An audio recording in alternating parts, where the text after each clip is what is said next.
बीजेपीच्या आंदोलनानंतर भाजपचा पहिला पराभव आज नोंदवला गेलाय। एका विधानसभा मतदारसंघाच्या पोटनिवडणुकीचा निकाल लागलाय, पण त्याची धग थेट दिल्लीश्वरांच्या खुर्चीपर्यंत पोहोचलेली आहे। गेल्या 36 वर्षांपासून जो मतदारसंघ भारतीय जनता पक्षाचा पोलादी गड मानला जात होता, जिथे लालू प्रसाद यादवांची लाट असो वा नितीश कुमार यांचं राजकीय आव्हान भाजपचा पराभव करणं अशक्य मानलं जायचं, तोच बांकीपूरचा बालेकिल्ला आज उद्ध्वस्त झालाय। भाजपचा सुपडा तिथे साफ झालाय। जनसुराज्य पक्षाचे अध्यक्ष प्रशांत किशोर यांनी या निवडणुकीमध्ये असा जबरदस्त आणि ऐतिहासिक डेब्यू केलाय, ज्यानं भाजपच्या धुरंधरांना हादरवून सोडलेला आहे। प्रशांत किशोर यांनी एक मोठा विजय या ठिकाणी मिळवलाय, पण हा पराभव भाजपसाठी केवळ एका जागेचा पराभव नाहीये। दिल्लीतल्या जंतर मंतरवरती घडलेल्या जेनझी आणि सीजेपी आंदोलनानंतर तरुणांच्या रोषाला पोलिसांच्या लाठ्याकाठ्यांनी चिरडण्याचा जो प्रयत्न झाला, ही त्याचीच थेट प्रतिक्रिया मानली जाते।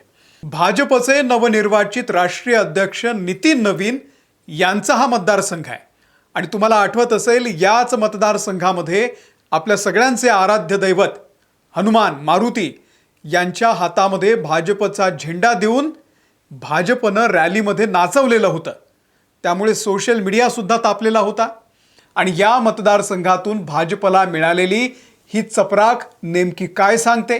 प्रशांत किशोर यांनी भाजपचा फाजील आत्मविश्वास कसा धुळीस मिळवला आणि दिल्लीतील आंदोलनाचा वणवा बिहारच्या मतपेटीमध्ये कसा दिसलाय, आजच्या या व्हिडिओमधून जाणून घेऊयात। बांकीपूरचा सविस्तर निकाल आणि त्याचं विश्लेषण पुढच्या काही मिनिटांमध्ये तुमच्या समोर मांडतो। व्हिडिओ शेवटपर्यंत बघा।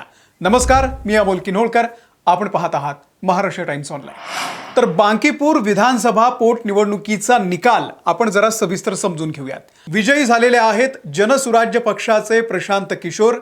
त्यांना मतं मिळालेली आहेत 63,946। मतांची टक्केवारी आहे 49.22। दुसऱ्या क्रमांकावरती आहेत भाजपचे नीरज कुमार। त्यांना मतं मिळाली 44,700। मतांची टक्केवारी आहे 34.41। आणि तिसऱ्या क्रमांकावरती आहेत राष्ट्रीय जनता दलाच्या रेखा कुमारी। त्यांना मतं मिळाली 14,241 आणि मतांची टक्केवारी आहे 10.96। याचा अर्थ स्पष्ट आहे, प्रशांत किशोर यांनी थोडका नाही तर तब्बल 19,000पेक्षा जास्त मतांनी महाप्रचंड विजय येथे मिळवलेला आहे। विशेष म्हणजे याच मतदारसंघात आपल्या सगळ्यांचे आराध्य दैवत हनुमान यांच्या हातामध्ये भाजपनं झेंडा दिला होता, भाजपचा झेंडा, आणि त्यांना रॅलीमध्ये नाचवलेलं होतं। सोशल मीडियावरती ते दृश्य तुम्ही बघितले असतील, सगळ्यांचा संताप झाला होता। आता तुम्ही म्हणाल, भाजपची केंद्रात सत्ता आहे, बिहारमध्ये प्रचंड बहुमत आहे, तिथे सरकार आहे, मुख्यमंत्री आहे, या बांकीपूरच्या जागेनं काय मोठं वाकडं होणार आहे त्यांचं? इथेच खरी इंटरेस्टिंग बातमी आहे। लक्षात घ्या, पटना शहरातील बांकीपूर हा असा मतदारसंघ आहे ज्याला भाजपची सर्वात सेफ सीट समजलं जायचं। 1990 सालापासून या मतदारसंघात भाजपचा झेंडा फडकतोय। सलग 36 वर्षे इथं भाजपनं एकाधिकारशाही गाजवलेली आहे। आधी भाजपचे ज्येष्ठ नेते कैलासवासी नवीन किशोर प्रसाद सिन्हा आणि त्यानंतर त्यांचे सुपुत्र नितीन नवीन यांनी या मतदारसंघावरती आपलं वर्चस्व कायम ठेवलं। तुम्ही विचार करा, जेव्हा बिहारमध्ये राष्ट्रीय जनता दलाचं म्हणजे राजदचं पूर्ण वर्चस्व होतं, नितीश कुमार भाजपच्या विरोधात महाआघाडीत लढत होते आणि बिहारमध्ये भाजपची ताकद अगदी नगण्य होती, अशा अत्यंत प्रतिकूल परिस्थितीत देखील बांकीपूरच्या मतदारांनी भाजपची साथ सोडलेली नव्हती। भाजपसाठी हा मतदारसंघ म्हणजे एक असा किल्ला होता जिथे विरोधक निवडणूक लढायच्या आधीच हार मानत असत। पण आज त्याच बांकीपूरमध्ये भाजपचा दारुण पराभव झालाय। प्रशांत किशोर यांच्या जनसुराज्य पक्षानं भाजपचा हा 36 वर्षांचा अभेद्य गड भुईसपाट केलेला आहे। काहीच महिन्यांपूर्वी बिहारमध्ये राजकीय घडामोडी वेगाने बदलल्या। 3 महिन्यांपूर्वीच भाजप आणि जेडीयूच्या संयुक्त आघाडीनं बिहारमध्ये मोठा विजय मिळवला। भाजपचे नेते सम्राट चौधरी त्या ठिकाणी बिहारचे मुख्यमंत्री बनले। सत्ता पूर्णपणे भाजपच्या हातात आहे आणि त्यातच बांकीपूरचे आमदार नितीन नवीन यांची भाजपच्या राष्ट्रीय अध्यक्षपदी निवड झाली। एका आमदाराची थेट पक्षाच्या सर्वोच्च पदावर म्हणजे राष्ट्रीय अध्यक्षपदी निवड होणं हा बांकीपूरच्या जनतेसाठी आणि पक्षासाठी खूप मोठा सन्मान मानला गेला। नितीन नवीन दिल्लीच्या राष्ट्रीय राजकारणात गेले आणि त्यामुळे बांकीपूरची जागा रिकामी झाली आणि इथे पोटनिवडणूक जाहीर झाली। 3 महिन्यांपूर्वी राज्यात मिळालेला मोठा विजय स्वतःच्या पक्षाचा मुख्यमंत्री आणि राष्ट्रीय अध्यक्षपदी बसलेला स्वतः नेता, या सगळ्यांमुळे भाजपच्या गोटात एक प्रचंड फाजील आत्मविश्वास होता. याच फाजील आत्मविश्वासाचं एक उदाहरण प्रचाराच्या दरम्यान पाहायला मिळालं. प्रशांत किशोर यांनी आपल्या प्रचार सभांमध्ये भाजप नेत्याच्या एका घमेंडीचा जाहीरपणे पर्दाफाश केला. प्रशांत किशोर यांनी माध्यमांशी बोलताना सांगितलं की भाजपचे नेते अत्यंत अहंकारपणे म्हणतायत की बांकीपूरमध्ये आम्ही कुत्र्या मांजऱ्याला जरी उभं केलं, त्यांना जरी सीट दिलं, तिकीट दिलं, तरी ते निवडून येतील. हे वक्तव्य मीडियात आणि सोशल मीडियात प्रचंड गाजलं. भाजपच्या या विधानानं बांकीपूरच्या सुजाण आणि स्वाभिमानी मतदारांचा तीव्र अपमान झाला. आपण ज्या पक्षाला 36 वर्ष डोक्यावर घेतलं, तो पक्ष मतदारांना आणि लोकशाहीला इतके दिवस गृहीत धरतोय का? हा प्रश्न स्थानिक जनतेच्या मनामध्ये निर्माण झाला आणि प्रशांत किशोर यांनी नेमका याच मुद्द्यावरती बोट ठेवलेला आहे. पण गोष्ट केवळ स्थानिक राजकारणापुरती नाहीये. या निवडणुकीच्या अवघ्या 2 आठवड्यांपूर्वी दिल्लीमध्ये काय घडलं आपल्याला माहिती आहे.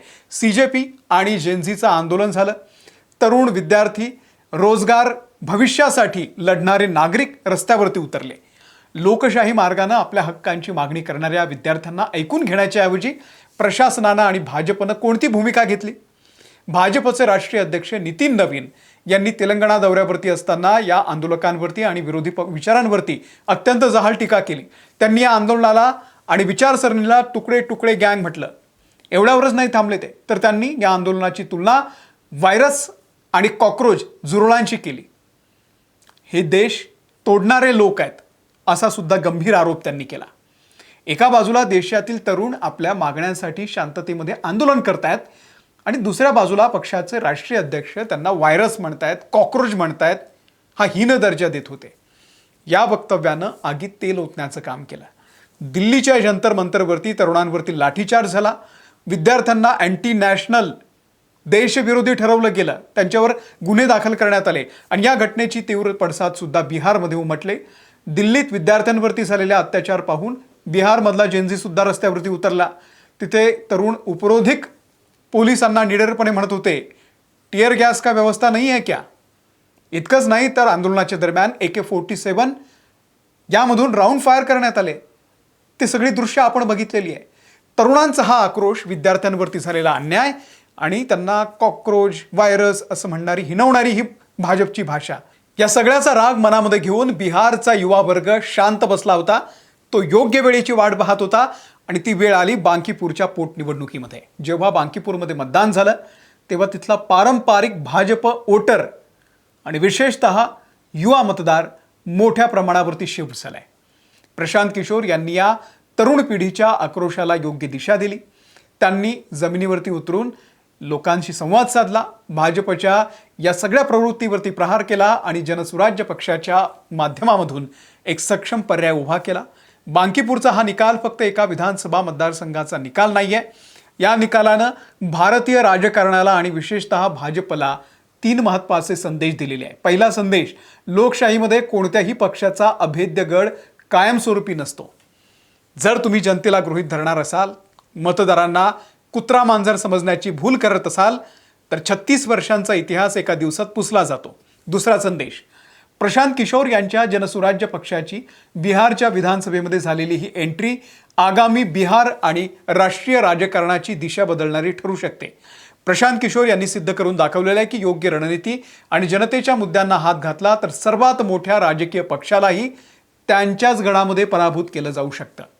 आणि तिसरा, सर्वात महत्त्वाचा संदेश, देशातली जेनझी युवा पिढी, ज्या युवा पिढीला तुकडे तुकडे गँग, व्हायरस, कॉक्रोच म्हणून हिणवलं गेलं, ज्यांच्यावरती लाठ्या चालवल्या गेल्या, त्याच जेनझीनं आज भाजपला त्यांच्या सर्वात सुरक्षित मतदारसंघामध्ये जोरदार चपराक लगावलेली आहे. जंतर मंतरवरील CJP आणि तरुणांच्या आंदोलनाचा प्रभाव आता थेट मतपेटीवरती पडू लागलेला आहे.